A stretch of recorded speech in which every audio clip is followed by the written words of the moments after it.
Alright guys, how's it going? Another video here from KO Boxing Vibe, your boy Deontay Wilder. He's making his journey back. He's talking about, he wants to, he must come back on this journey. They've given him the statue out there and down there in Tuscaloosa, Alabama, in the United States. And now, I've decided, what? Let me Google Deontay Wilder. Let me see what's going on in the airways. What's going on? Is Deontay Wilder going to fight anyone? Is there any fights lined up? They've been talking about Andy Ruiz. We're talking about maybe Deontay Tyson Fury retires. Maybe actually Deontay Wilder fighting Joe Joyce, or between the winner of Joe Joyce and Joseph Parker, because I think they're both ranked I think Joe Joyce ranked number 2 in the WBC, and Joseph Parker ranked number 3. So they're talking about maybe an eliminator between them two. That's what Mauricio Suleiman was saying, the president of the WBC. And I was thinking maybe, Deontay Wilder's just buying his time just to see what the landscape's saying. Is it really going to be beneficial to come back? And if he comes back, who's he lined up to fight? Because Andy Ruiz is lined up to fight Luis Ortiz in August, so he's going to be tied up for a bit. And then obviously you've got AJ's lined up to fight Usyk, so he's tied up for a bit. And like I said, Joe Joyce and Joseph Parker, they're going to fight each other. We have to see what happens then. And Tyson Fury, he's saying, oh, I'm going to retire. This is my last fight. Retire then. If this is your last fight, Mr. Big Man, just go and retire. But he's not retiring though. What you do is you go and you retire if you want to retire. Why is he not retiring? Fury looks like he's just waiting to see what happens between Usyk and AJ. It's like if Usyk wins, he's going to retire. If AJ wins, he might stick around to just, for the extra payday. Because it's a massive fight. It's still a big fight between AJ and Tyson Fury, but that's a topic for another video. But Deontay Wilder, it's come out, it's talking about, that he knocked out Tyson Fury in the first fight, that Jack Reese count was too long, and that, he should have been acting within the rules and not within, basically paraphrasing the occasion of the fight. Because how some of these like refs, they will, instead of, going ahead with like just a count 1, 2, 3, 4, they just count you out real quick. It's like some refs, it's like they will, it's like they're giving you the benefit of the doubt, just to, like even if you stand up, some refs will just be like, the knockdown was too bad. Then even if you stand up and you're like, you look calm, you're they'll just say the knockdown was too bad. It's like when Lennox Lewis got dropped and stood up. I think he was against was it Spinks? I can't remember who he fought, but he got up and then it was like just waved him off. Even though I think he might stumble a bit, but it still looked like some refs will just allow you and they'll be like, okay, let me just shake your hands, like you're good. Even if your hands look bare loose, they say like, okay, you're good. Just, let me just see if you can do it or you can't. But, Deontay Wilder's basically trying to say that he got up and then they were basically doing everything to allow Tyson Fury to continue. But even if that's the case, like from Deontay Wilder, the fact that Fury got up and like, you have to remember, like Wilder landed a clean left hook on Tyson Fury in that first fight and he still weren't knocked out. And he still came back throwing shots. So he was obviously not even out of it. So technically, Jack Reese was justified in allowing him to continue. And it's not the first time we've seen Jack Reese, give people the benefit of the doubt. Charlo versus Tony Harrison, you can see, he was giving him the benefit of the doubt. Tony Harrison, I think, was dropped like 3 times. Like Charlo dropped in the first time, devastating knockdown. Charlo jumped in the corner. Jack Reese is allowing him to continue. I think he dropped him again in the ropes. Again, clean left hook. You could see it like he was out. Then he allowed him to stand up, and then he had to take punishment in the corner. Then Jack Reese finally stopped. So it's like the luxury of the refs. Some refs, like let's say someone like which ref have we got? The Kenny Bayless, for example. 1, 2, 3, 4. Right, it's over. Like, don't get knocked down if you're the B side and you get dropped with Kenny Bayless. Like, he will wave off the fight. Waved off. It's over. But Deontay Wilder, he needs to move on from this Tyson Fury. All this Tyson Fury, I knocked him out and all this kind of stuff. Yeah, it was a devastating knockdown though. Like, he knocked him down bad. But you should get away from that. What it is like, you need to get away from that. You had the chance to knock him out clean in the second fight. He weren't knocked out. You had the chance to knock him out clean in the third fight. He still weren't knocked out. Even with that 4th round clean cut, right hand down the pipe on the temple, dropped him even the second time, even a light coughing shot, he still couldn't get him knocked out. So there's just some fighters that is just going to be your boogeyman. You can't knock them out. Their style is just too awkward. It's either they're too big, they're too small, they're too elusive, they're too agile.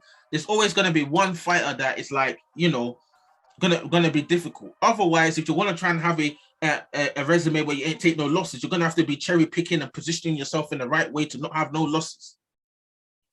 You know, and not having many defenses. When you're gonna fight the best people, someone's gonna lose. Even if Fury lost, that would have been a loss on his record. When you fight the best people, someone's gonna have to lose. Someone's getting knocked out, or they're losing a UD or split. Simple as that. You get the rematch to rectify. If you can't rectify it, the other man's you're just gonna beat him. But that don't, just because I keep telling people, like, just because Deontay Wilder got beat by Tyson Fury, I'm telling you right now, man, right now, if Deontay Wilder landed that 4th round right hand down the pipe on AJ, on Dillian Whyte, on Joseph Parker, on Andy Ruiz, it's not like these men are going to be sleeping for hours, cuz it's going to be serious knockout. It's got highlight reel settings, not highlight reels. That's what we're talking about. So Deontay Wilder needs to move on from Tyson Fury. Tyson Fury is one of the best fighters in the current crop of heavyweight division. I don't want to hear no one talking about Tyson Fury is the greatest of all time. Bro, how can Tyson Fury be the greatest of all time? He ain't fought AJ yet. He ain't fought the undisputed cruiserweight that's moved up to heavyweight. He ain't fought him that's current. He's got quite a few of the belts now from AJ. He ain't fought, like, you know, he's beat Tyson.